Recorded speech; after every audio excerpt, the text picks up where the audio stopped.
Good morning, everybody. I'm not at work right now. I kind of wish I was. I'm just taking an anti-stress walk right at the moment. They are cutting out my wall. I'm getting a new half of a wall in my dining room due just to a water flooding, rot, all that shit. So I guess I have an apartment where my air conditioner is built into the wall, and I don't actually use it. I've never used it. I think it sucks. But down in the bottom corners, probably from years of using it, this place was built, I want to say, in the 60s, if that. Whew, you know what? It's kind of chilly this morning. I like it. I want to go in the sun. And they also just cut the grass, so I'm about to blow my nose for a second. My bad. There's no pause on TikTok, you know. Can't do it. Anyway, I insta run. My nose insta runs when somebody's cutting the grass. Just for a second, though, not like all day. Anyway, so I woke up. This has been flooding for a while through the holes. It rotted through my wall, where just in the corner where the air conditioner was, and I didn't know it because I don't use that air conditioner, and I didn't see it until it was a problem. By then you're like, oh shit, you know what I mean? A little late. If I caught it early, I probably would have saved myself a little bit of trouble, but since I don't use the fucking thing, how was I supposed to know? Anyway, the storms came in, and so did the water. So a little flooded out. We're just gonna replace the it's like the bottom half of the wall. So the windows and up are good, and anything under the window is getting cut out right now. It's very loud in there, stressing me out. I saw a dead mouse in the wall, and I was out. Like, I'm done. I can't. I'll never sleep again if I know what's in these walls. Don't show me. So I'm just walking because I don't want to leave. I want them to get this shit done today. So, but I also forgot at the same time they put a note on our door on Monday that they're doing the pest control search today. So not now at 10 o'clock, which is 9:46 soon. They're going to be going in, making sure I don't have bugs, which I always pass. But with this hole in my wall, I might fail. They don't really pass or fail you. They just put down traps and let you know, hey, I found such and such in your apartment. We're taking care of it. You know, I've never had a report hey, they do put traps down anyway, I think. I always check them. I've never seen anything in it. I'm on top of it. Every Sunday when I clean, no joke, I spray Raid around the entire perimeter of the bottom of my house. So if any ant, roach, spider, what have you, decides to come in my apartment, they're going to have to walk through that and die first. Sorry about you, sucker. Came in the wrong place. I am extremely anti-bugs, okay? I won't crush them.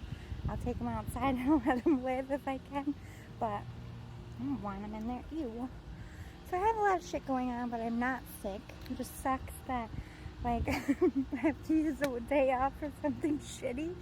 But it is so nice. Look at the sky. It's so blue. You see the clouds behind me? So puffy. It's only gonna be high of 77, which is beautiful because we've been high in 90s, sweating our faces off. And I even got a little chilly there for a minute in the shade. It was nice. I had forgotten what it was like to be chilly. And I don't know why I'm so in a hurry for it to cool back down, because majority of the year here it's fucking freezing. And I'm like, where's the sun? And then the sun finally gets here. I'm like, where's the fucking cold? I'm never satisfied, am I? What the fuck is wrong with me?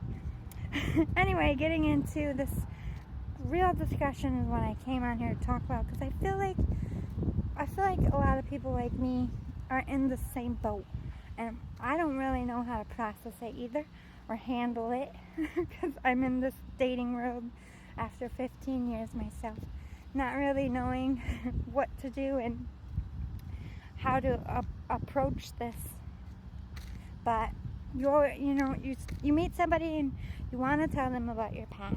You want to open up and be like, yeah, this is what I've been through. But I just feel like I want to skim that part. But can you do that and really be letting someone in? So this is how I feel about it. I don't really know if it's right or wrong. It's just kind of my truth and I'm owning it. But look, at the end of the day, I could say a lot of fucking shitty ass shit about my ex, okay? It was not a good time. But I was not also a healed person either. And I was not the best version of myself. And I didn't handle things correctly. And to be completely fucking honest, I was not healed when that person met me. I allowed myself to be treated that way. So if I want to be angry, I have to be angry at myself for not, one, seeing my worth or seeing that I was capable of far more. And, I was very sensitive. It's like I was out here looking for some kind of fucking savior. You know what I mean? And that's a lot of pressure to put on anybody. So is the relationship fail his fault? No. It would have failed anyway. It was extremely toxic. We were extremely toxic to each other. I don't fucking like that person. I won't sit at a table. It's not the kind of relationship where we can still coexist in the same room. And that makes me sad, because that's 15 years of somebody that I can't even stand to be in the room with. But that's for safety reasons mostly. It's not a good place to put myself in.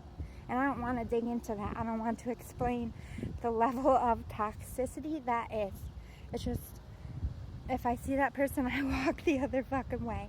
At one point in this whole breakup, yeah, I was hoping to run into that person so I could tell them to fuck off. I had a lot of anger. I lost a baby. He stole my dog. I had to get out pregnant. It was like a whole fucking thing, okay? I had a lot of anger. But I, at this point, have no anger. I am angry for myself that I was a woman going through that fucking shit. All the baby stuff is what kills me. But at the same time, I learned so much about myself. I'm a warrior, okay? I don't need to explain myself to anyone, and I don't need to spell out my trauma. I don't need to talk about my PTSD. I don't need to be like, here's all my hang-ups. Right off the gate, right at the top of a relationship. I don't have to do that, and I don't. But there's this level of you have a wall up. I don't have a wall up. I'm open and receptive, but at the same time, I don't live in the past. All I want to know now is this is what I want. This is what I will accept. This is what I'm worth. This is what I learned. Why don't you ask me what I learned about my last relationship? Don't ask me why it failed. I guess it's because when somebody finds out you've been with someone for 15 years and one, you never got married, they're like, well, why is that? Why? I guess it's normal. You wanted to know why things end or why things happen, but I really don't think it's healthy to be talking about exes or past relationships in a new relationship, and I don't know why it's such a heavy, it doesn't matter the who, this always comes up. I guess I get a little defensive because I've walked fucking miles to be this badass. This is my version now. I am not that girl anymore. I am not that person that dated that person or was going through those experiences. I wouldn't recognize that girl if she stood with me and looked me in the face. I am night and day.